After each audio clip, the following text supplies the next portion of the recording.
It's the dead of winter, and Mary is all alone in her old Victorian house.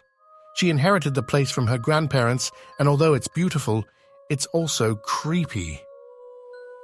The thick snowflakes fall down outside, while Mary heats herself with a cup of hot cocoa in front of the fireplace. Suddenly, she hears a strange scratching sound coming from upstairs. The old wooden floorboards creak underfoot as she begins to climb the staircase, checking each room as she goes.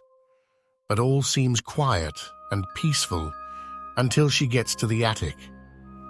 The dusty, cobwebbed stairs leading up to the attic creak as she walks up and tries to find the source of the noise. But all she can see is a creepy old rocking chair that sways back and forth as she approaches. Just as she turns to leave, a cold draft sweeps through the room, and the ancient Ouija board resting on the shelf falls off with a thud. But as Mary picks up the dusty old board and places it back on the shelf, she discovers that the planchette has turned on its own and is moving on the board, spelling out a message. "I am here." Mary is terrified, her heart pounding in her chest. She tries to get up and leave, but strong hands grip her shoulders, pulling her back onto the floor.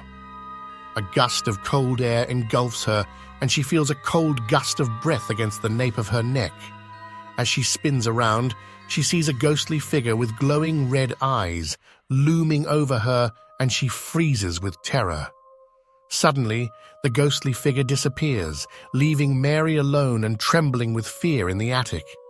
She didn't know what to do, whether to run or stay.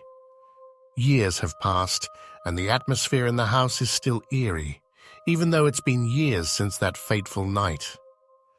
Mary still locks herself in the attic and avoids the Ouija board altogether, never knowing for sure when the ghostly visitor will return.